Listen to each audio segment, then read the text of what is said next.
this crisis was just a mortgage crisis, right? I mean, if you lost your job, you can see it quite narrowly. It's about mortgages. People lost money in houses. We need to fix that.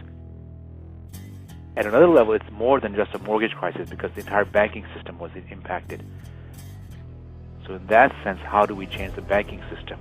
Third is, well, it's not just about mortgage or banking, but this is a natural step in capitalism. So capitalism always goes too far in one direction like a pendulum. When that happens, we have to allow creative destruction to occur.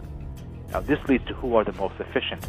So in that sense, this was essentially about the green paradigm starting to emerge.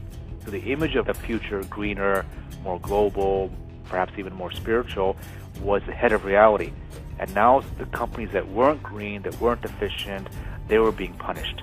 And then if we go even broader, this was more about not just a mortgage crisis, a banking crisis, or a crisis in creative destruction, a crisis of organizations being too fat, but as a normal geopolitical shift.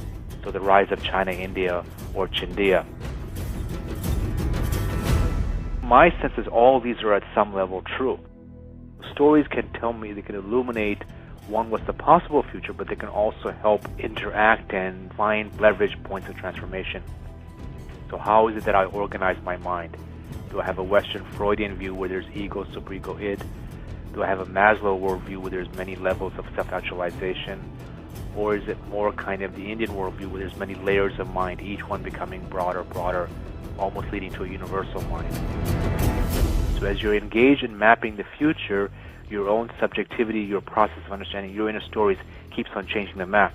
Depending on what our preferred future is, how do we then design for it? If I can understand what is the core inner story, then we can start to link that to objective alternative futures.